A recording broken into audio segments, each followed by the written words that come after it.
La andragogía de Malcolm Knowles, teoría y tecnología de la educación de adultos. Continuación, capítulo 1. Antecedentes y desarrollo histórico de la educación de adultos a la andragogía.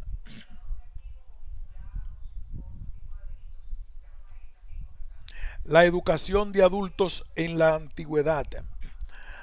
Para Knowles, la investigación sobre el aprendizaje adulto es sorprendentemente reciente si tenemos en cuenta que la educación de adultos ha sido una preocupación de la humanidad durante mucho tiempo. De hecho, algunas de las técnicas que hoy conocemos como metodologías activas de enseñanza-aprendizaje eran practicadas en la antigüedad por grandes educadores de adultos como Lao Tse en China, los profetas hebreos y Jesús en tiempos bíblicos, Sócrates, Platón y Sócrates y Aristóteles en la antigua Grecia y Cicerón y Quintiliano en la antigua Roma. Eran educadores de adultos. Estos notables maestros concebían el aprendizaje como un proceso de investigación mental, no como una transmisión pasiva de contenido, y en consecuencia inventaron técnicas para que los alumnos se interesaran por la investigación. Se considera a los chinos y a los hebreos los inventores de lo que ahora llamamos estudio de caso, en el que el líder o algún miembro del grupo describía una situación, a menudo en forma de parábola, y junto con el grupo exploraba sus características y posibles resoluciones. De acuerdo a Saviasevic, las ideas de Sócrates, Platón, Aristóteles y de los sofistas reflejan pensamientos y visiones sobre la necesidad de aprendizaje a lo largo de la vida, sobre la moral y la estética, y similares modelos educativos podemos encontrar, según Savicevic, en la antigua Roma y en las épocas del humanismo y del Renacimiento. En la antigua Grecia, Sócrates requiere especial atención por su innovadora técnica y su concepto de maestro.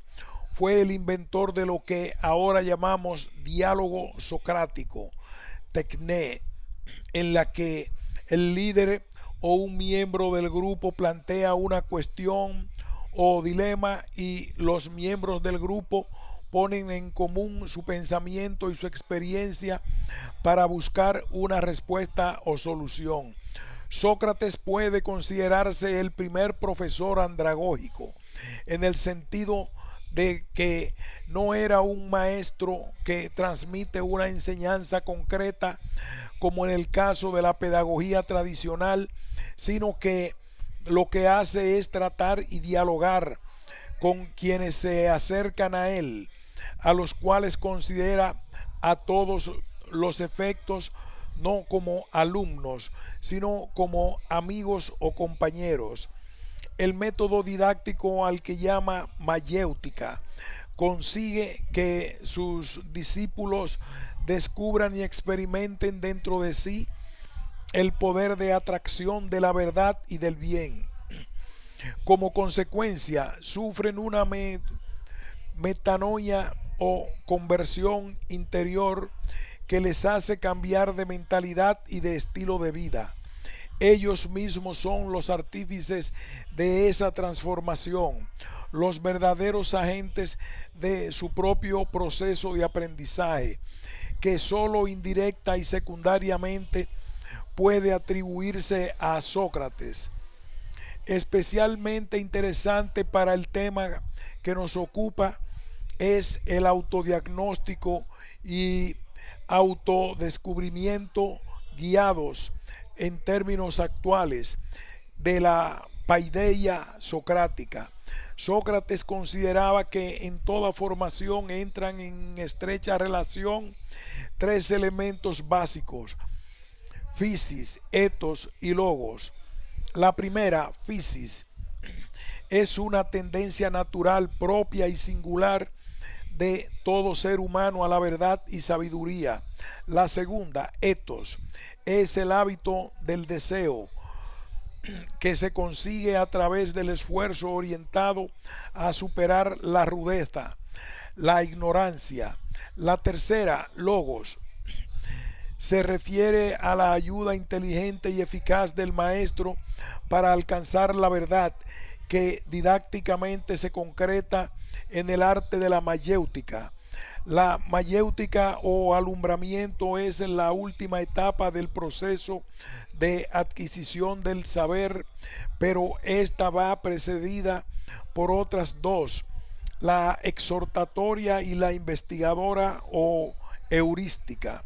La exhortatoria consiste en provocar en el interlocutor la conciencia de su propia ignorancia. Se produce así una catarsis o purificación de la inteligencia que se halla contaminada y oscurecida por el error. El valor de la conciencia del error radica en la atracción por conocer la verdad.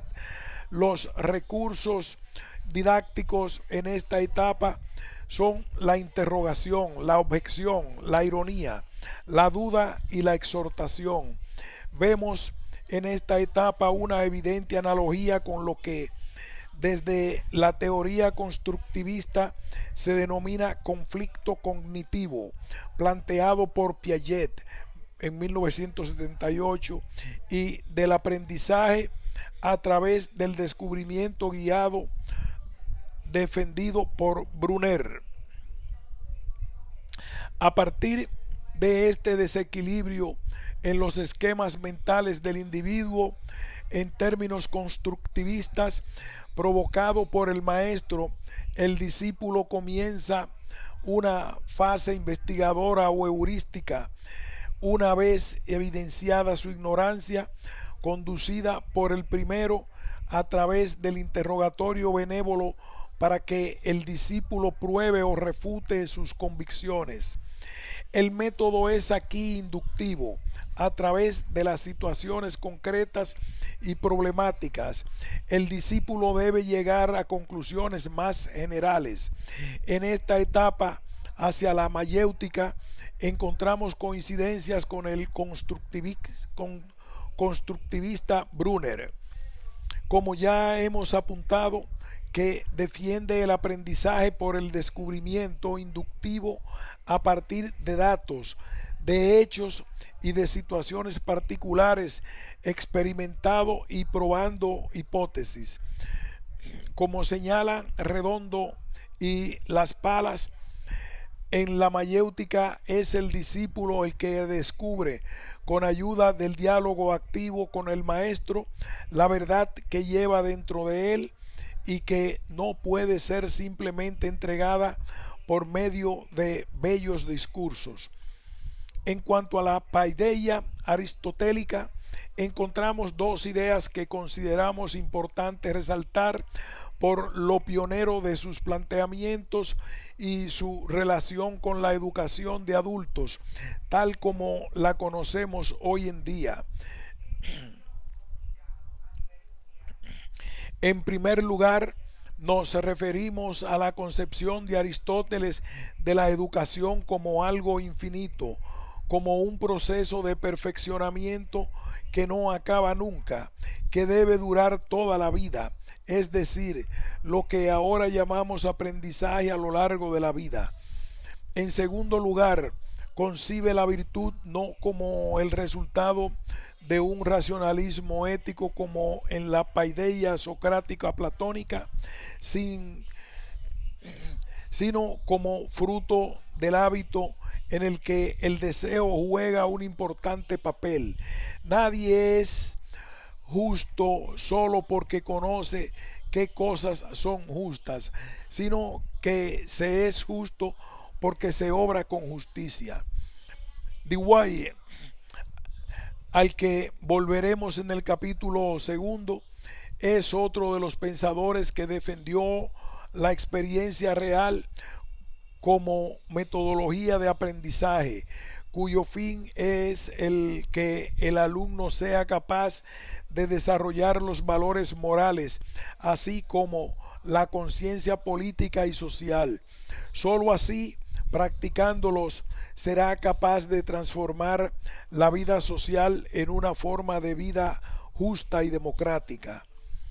El nacimiento de la pedagogía se sitúa en el siglo XVII, cuando las escuelas se organizaron para preparar a los jóvenes para el sacerdocio y tenía lugar en las catedrales y en escuelas monásticas. La principal misión de la educación era el adoctrinamiento de los estudiantes en las creencias, fe y rituales de la iglesia, así como la formación de habilidades literarias necesarias para desempeñar las tareas monásticas. De acuerdo con ese objetivo de la transmisión de contenidos bíblicos, dogma que no debía ser cuestionado, los educadores religiosos desarrollaron una serie de principios sobre el aprendizaje y las estrategias para enseñar. Era un modelo centrado en el libro y en la lección, dirigido a jóvenes, en contraste a otros modelos como el gremial o el caballeresco, modelos centrados en la acción y dirigidos a personas más adultas. A partir del siglo XVII, algunos pedagogos y políticos comenzaron a defender la necesidad de abrir las instituciones de enseñanza literaria a los adultos. Para Savicevic, la herencia conceptual de Comenio nos da motivos para considerarlo el fundador de la andragogía, aunque hasta donde sabemos no fuese ese el término que usase. En su Pampedeia, texto difundido en 1934, defiende un sistema de educación para todos con diferentes modelos de escuelas dirigidas no solamente a las primeras etapas de la vida, sino a lo largo de toda la vida, desde la cuna hasta la tumba. Deseamos que puedan ser instruidos plenamente y acceder así a la completa humanidad, no solamente un hombre, algunos hombres o muchos hombres, sino todos los hombres en conjunto y cada uno por sí mismo, jóvenes y viejos, ricos y pobres, nobles, trabajadores, hombres y mujeres. Sí, cada ser humano, estado, su sexo, su nacionalidad, de la misma manera que el mundo entero es para todo el género humano una escuela desde el comienzo hasta el fin de los tiempos. Así también la edad de cada hombre es su escuela desde la cuna hasta la tumba. Cada edad está destinada a aprender y las mismas fronteras que se imponen al hombre para vivir son las que se imponen para que aprenda. Comenio reclama el establecimiento de instituciones, formas, intenciones, métodos y profesores para el trabajo con adultos, lo que de hecho, según Savicevic, está en la raíz del concepto moderno de andragogía. Otro gran precursor de la extensión de la educación más allá de la edad escolar fue Condorcet, en el marco de la Revolución Francesa. En su informe Proyecto de Decreto sobre la Organización General de la Instrucción Pública, presentado en la Asamblea Nacional en nombre del Comité de Instrucción Pública los días 20 y 21 de abril de 1792, dice lo siguiente: hemos observado, en fin, que la instrucción no debía abandonar a los individuos en el momento en el que salen de las escuelas, que debería extenderse a todas las edades, que no debería haber nadie a quien no se le brindase la posibilidad y la utilidad de aprender, y que esta segunda instrucción es tanto más necesaria cuanto más limitada sea la educación infantil. Su proyecto de educación liberal quedó frustrado por la dictadura de la montaña, según Gómez. Condorcet pensaba que, después de mucho tiempo dedicado a observar y reflexionar sobre la instrucción de los hombres, sus ideas eran solo sueños que no podrían realizarse sino en un lejano futuro en el cual él ya no existiría. En Guillermo Humboldt encontramos un importante pilar de la teoría andragógica, el aprendizaje autodirigido. Tras la disolución del Imperio alemán y las derrotas contra Napoleón, Prusia debe afrontar su desesperada situación financiera. La misión de Humboldt era que la educación debía contribuir eficazmente a la transformación de la sociedad prusiana en una sociedad de personas maduras gracias al ejercicio de su propio autodesarrollo y emancipada de la tutela absolutista. Humboldt toma su idea de formación de la corriente antropológica neohumanista. Defiende una educación que desarrolle de forma armónica tanto las capacidades racionales como las emociones y las estéticas, y la cultura general para todos los hombres de todas las clases sociales, aunque diferencia esta y los estudios universitarios.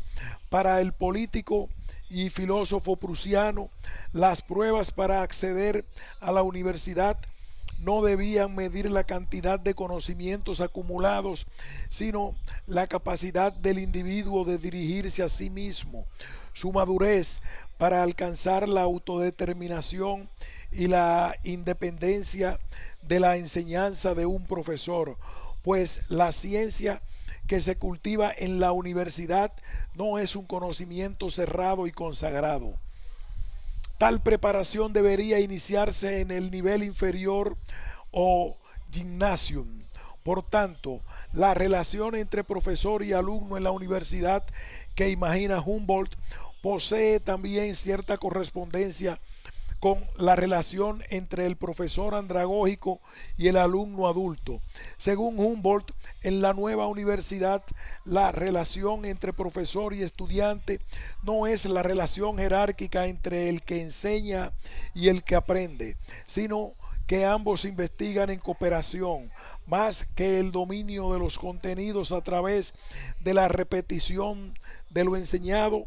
Se trata de fortalecer la capacidad creadora del espíritu mediante el principio de libertad y soledad. Pero soledad aquí es sinónimo de independencia, ya que la cooperación entre profesores y alumnos es otro de los principios de Humboldt.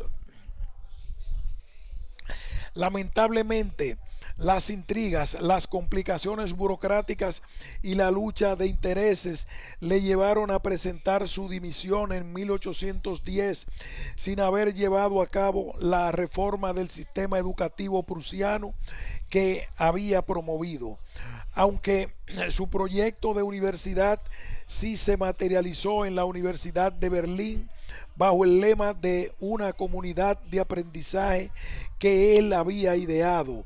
Ironías del destino, nunca llegó a ser rector de su universidad. Cuando en el siglo XIX se configuran definitivamente los sistemas públicos de enseñanza occidentales, el modelo de enseñanza clerical seguía siendo el único.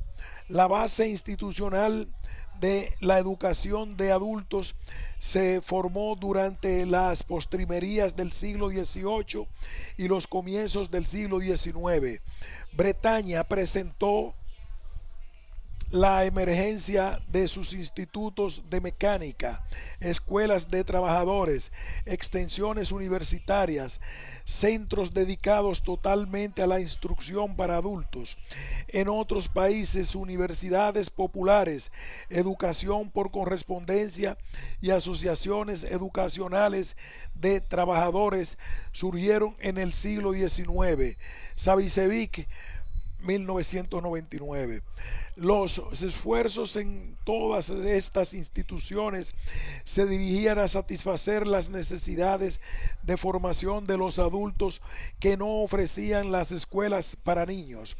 Savicevic extrae de estos comienzos de la educación de adultos una conclusión clave para entender las raíces epistemológicas de la andragogía, esto es que la educación de adultos actuó como un movimiento educacional y cultural bastante autónomo e independiente que sirvió como base sólida para la emergencia de una disciplina científica dedicada al estudio de la práctica dinámica y diversa de la educación y el aprendizaje adulto. Los aprendizajes adultos no estuvieron unidos a la teoría pedagógica. En el siglo XX, en los países desarrollados, la presencia de personas adultas en proceso de aprendizaje era ya importante, pero los profesores de adultos seguían sin tener otro modelo de enseñanza. Esto ha llevado a que los adultos hayan sido enseñados como si fueran niños. Esta afirmación, sin embargo, no es generalizable a todos los países, sino solo a aquellos en los que el concepto educación de adultos era y sigue siendo paliativo, como es el caso de España, y sin la profesionalización diferenciada del cuerpo de profesores dedicados a este sector. Como hemos visto, en Estados Unidos, Alemania y países del este, el desarrollo de la educación de adultos ha ido más ligada al concepto de aprendizaje a lo largo de la vida y la formación profesional, no solo a la alfabetización y a ofrecer una segunda oportunidad a los adultos expulsados del sistema educativo formal. Esta diferencia de concepto ha sido, a nuestro modo de ver, uno de los principales motivos, además de los escasos recursos destinados a este sector educativo y en descenso, lo que, de acuerdo con Lancho 2007, ha reducido a la educación de adultos en España en guetos formativos y redes de segunda oportunidad. El comienzo de la andragogía en Occidente. Parece haber total consenso en la literatura científica en que el término andragogía apareció impreso por primera vez en un tratado de filosofía de un maestro alemán, el doctor Alexandre Capa, 1833, sobre la educación de Platón.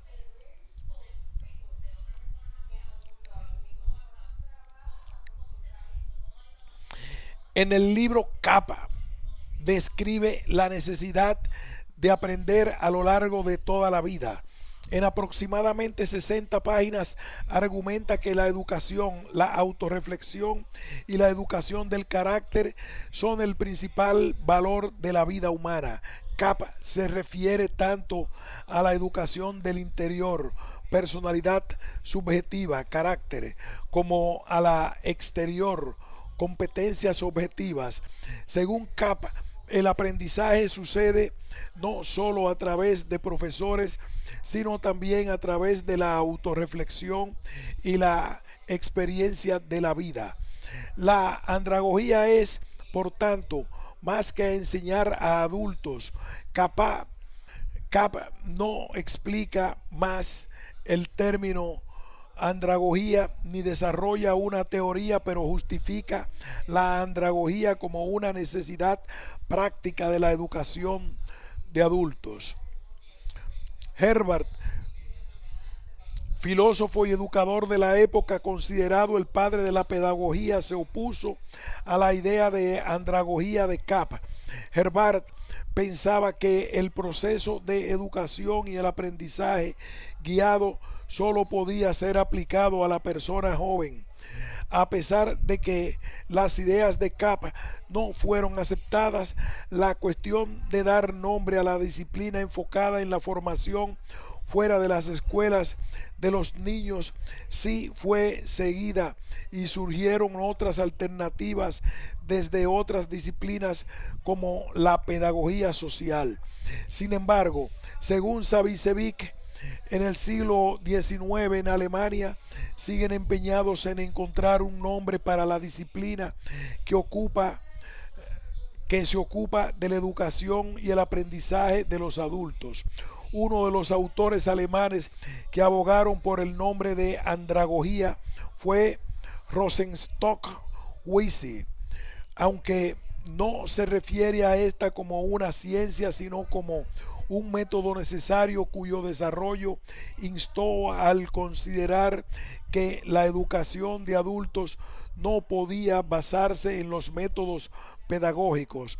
El profesor de la Universidad de Kiev, Olesniki, parece ser el primer autor que utilizó el término andragogía en 1885. Olesniki, 1885. Para el autor, cada periodo de la vida tiene sus particularidades y los medios educativos necesitan ser aplicados de acuerdo a ellas, subrayando además la importancia del principio de desarrollo. Savicevic, 1999. También en Rusia, Medinsky, 1923, ya en las primeras décadas del siglo XX, se refiere a la educación extracurricular a la que llama anthropology, la ciencia de educar a la gente.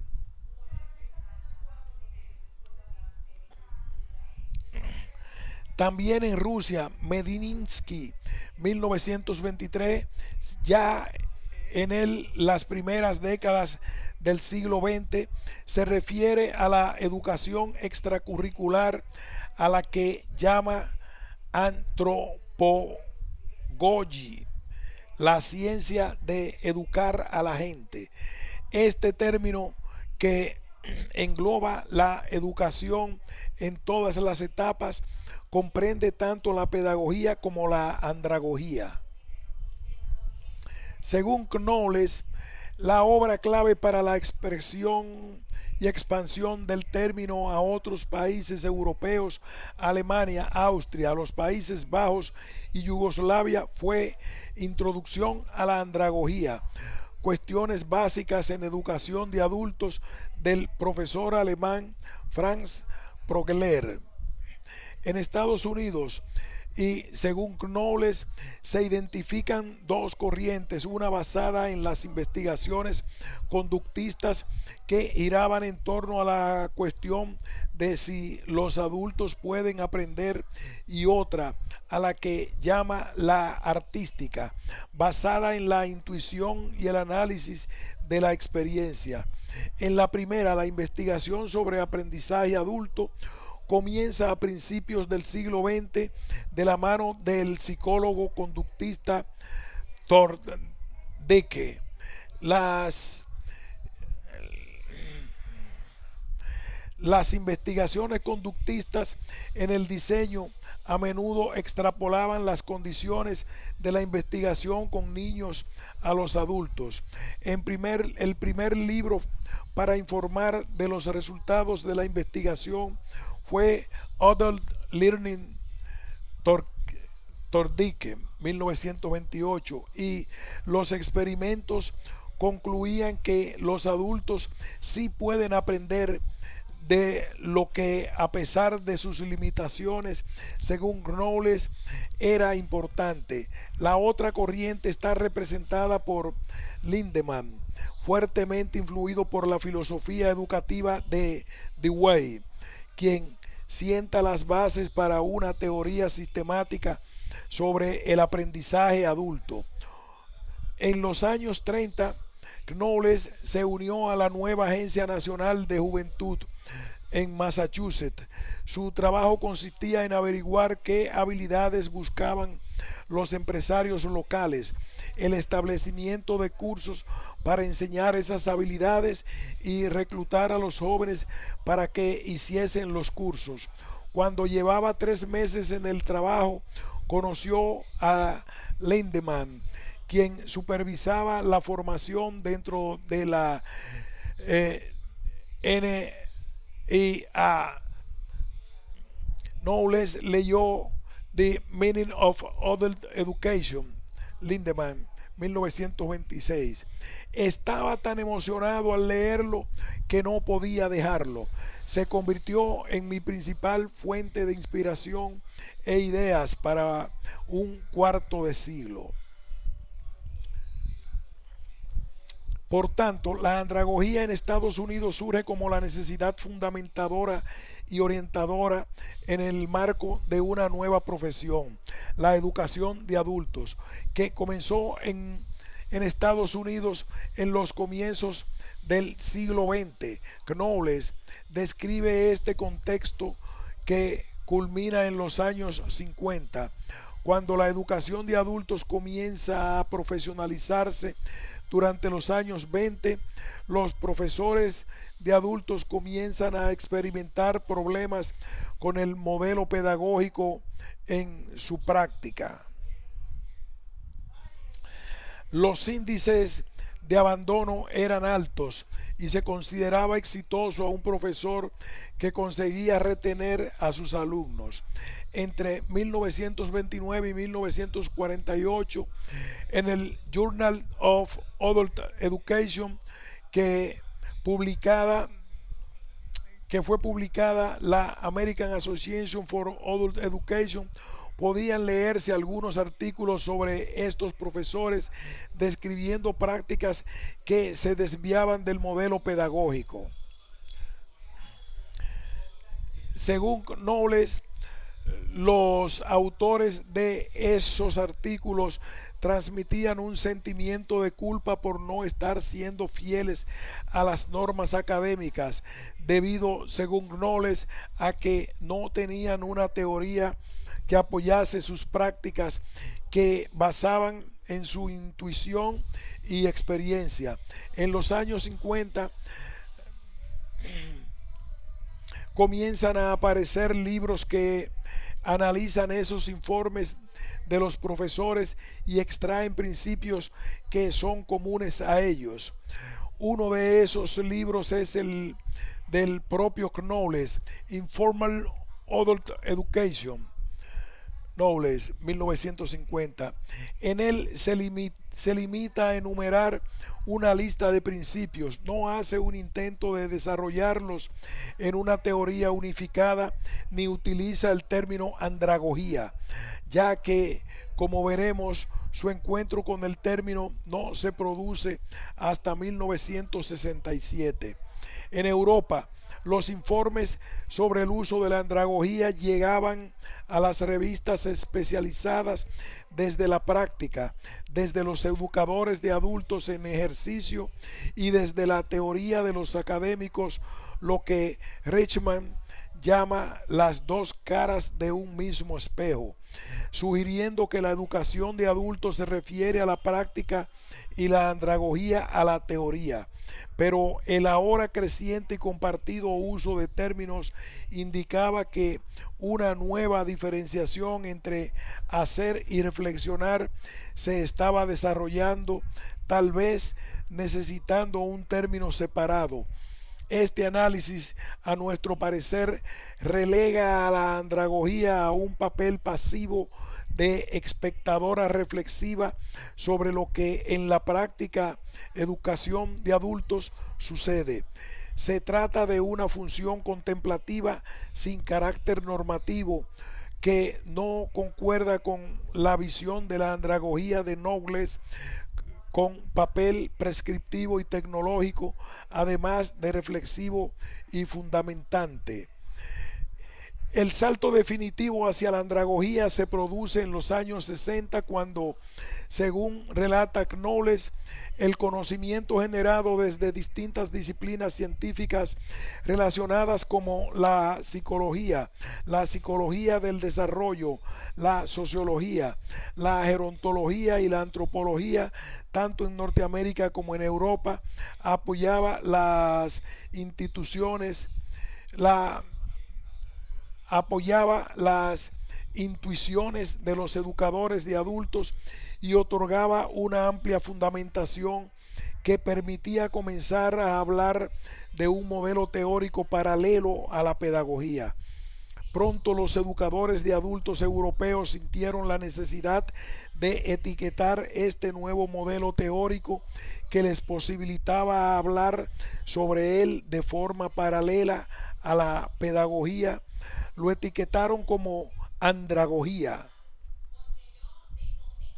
En 1968 se publica Andragogy, Not Pedagogy, para la revista Adult Leadership, en el que Knowles utiliza el término que reconoce aprendió de un educador de adultos yugoslavo. Él mismo relata así su encuentro con el término. En 1967 tuve una experiencia que hizo que todo encajara. El educador de adultos yugoslavo Susan Savicevic participó en una sesión de verano que estaba llevando a cabo en la Universidad de Boston.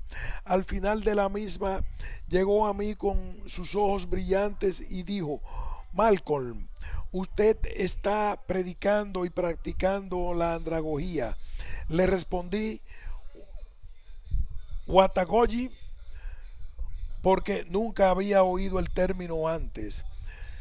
Tras ese revelador encuentro, Knowles escribe The Modern Practice of Adult Education, publicada por primera vez en 1970 con el subtítulo Andragogy versus Pedagogy. Knowles comienza a recibir informes de profesores de educación elemental y secundaria que estaban experimentando con la aplicación de los conceptos de la andragogía y a la educación de jóvenes, y encontraban que en ciertas situaciones estos producían un mayor aprendizaje. Por el contrario, algunos educadores y formadores de adultos le escribían para contarle que la andragogía no funcionaba con sus alumnos. Esto hace que Knowles se replantee su visión dicotómica entre pedagogía y andragogía, colocándolas en los dos extremos de un continuo. Así que estoy en el punto ahora de ver que andragogía es simplemente otro modelo de supuestos sobre los alumnos para ser usado a lo largo del modelo pedagógico de supuestos, proporcionando así dos modelos alternativos para poner a prueba las hipótesis en cuanto a su ajuste a situaciones particulares. Además, los modelos son probablemente más útiles cuando se ven no como dicotómicos, sino como dos extremos de un espectro. Knowles, 1980. En 1990 se reafirma en esta perspectiva no dicotómica al afirmar que ahora tenemos dos modelos, así que ahora tenemos la responsabilidad de comprobar qué supuestos son realistas en una situación dada y qué estrategias de cualquier modelo es apropiado usar en qué situación. Esto no significaba que Knowles abandonara la idea de que el alumno adulto tiene una necesidad intrínseca de ser autodirigido. Muy al contrario, aunque el punto de partida del alumno para un determinado aprendizaje requiera una mayor dependencia, el movimiento evolutivo debe ser hacia los principios andragógicos, es decir, hacia una mayor independencia del profesor y hacia una mayor responsabilidad con respecto a su aprendizaje, de acuerdo con el principio de aprendizaje autodirigido a lo largo de la vida. El recorrido histórico de la educación de adultos en Estados Unidos nos puede llevar a concluir que sus raíces epistemológicas no provienen de la filosofía alemana, como es el caso de la pedagogía, sino de la práctica profesional surgida a partir de los años 20, sometida a reflexión teórica y filosófica con posterioridad. Es decir, el origen epistemológico de la andragogía es praxeológico, un reflexionar sobre la práctica de la educación de adultos para llegar a principios y generalizaciones más tarde fundamentados por la investigación en las distintas disciplinas relacionadas. Siguiendo a Savicevic, 1999, tras un enfoque histórico y comparado de las raíces de la andragogía, existen en Europa algunos puntos comunes. En primer lugar, las raíces históricas son la cultura europea desde la antigua Grecia hasta nuestros días. En segundo lugar, existe una acepción generalizada en Occidente de la filosofía de la educación a lo largo de la vida, en la cual la educación de adultos ocupa un lugar primordial, a excepción de algunos países. En tercer lugar, y como consecuencia de la educación de adultos, ha ido profesionalizándose cada vez más. Y por último, que la andragogía, aunque bajo diferentes denominaciones, ha encontrado su lugar en universidades, en programas de investigación y en algunas academias científicas, como veremos a continuación. Presente y perspectiva de futuro de la andragogía. En 1996, Knowles especulaba con los posibles cambios que afectarían al desarrollo teórico del aprendizaje de los adultos y a la práctica de la andragogía. Estos cambios estarían influidos, según Knowles, por los avances en las ciencias biológicas y en la tecnología. En cuanto a las primeras, Knowles decía que sus colegas de estas ciencias le aseguraban que sus disciplinas iban a contribuir al mayor de los avances, especialmente en lo referente a los procesos psicológicos, químicos y neurológicos involucrados en el aprendizaje. Cuando Knowles escribía esto, el estudio del cerebro había dejado su lugar periférico dentro de la biología y la psicología para convertirse en un campo interdisciplinar organizado en torno a la neurociencia. A partir de esta reestructuración disciplinar, empiezan a surgir nuevos conocimientos sobre la naturaleza de los procesos mentales, como percepción, memoria y cognición. En cuanto a la tecnología y su potencial para crear recursos para el aprendizaje, según Knowles, estaba preparada para comenzar una revolución, especialmente con el desarrollo de los ordenadores y los satélites de comunicación. Mi propia convicción es que al final de este siglo la mayoría de los servidores educativos serán proporcionados electrónicamente a los alumnos según su propia conveniencia en términos de tiempo, lugar y ritmo. El debate actual sobre la andragogía como teoría comprensiva de la educación de adultos parece estar centrado, según Richman, en si esta se limita a una situación o proceso de enseñanza determinados o si el concepto puede utilizarse para abarcar el aprendizaje y la enseñanza del adulto a lo largo de toda la vida. Según el autor, muchos educadores de adultos no parecen necesitar la etiqueta andragogía. Sin embargo, otros estudiosos como Savicevic, Henschke o el propio Richman reclaman explícitamente la andragogía como una disciplina cuyo objeto es el estudio de la enseñanza y el aprendizaje de los adultos en todas sus formas de expresión. Esta última postura reclama a la andragogía una función prospectiva, según Richman, para influir en la realidad futura en dos sentidos. Por una parte, desafiando hacia afuera, exigiendo una disciplina respetada en el contexto universitario. Por otra, apelando hacia adentro, desafiando a otros colegas a clarificar su entendimiento y el consenso en cuanto a su función y cientificidad en general para enfrentarse a una identidad académica segura de sí misma.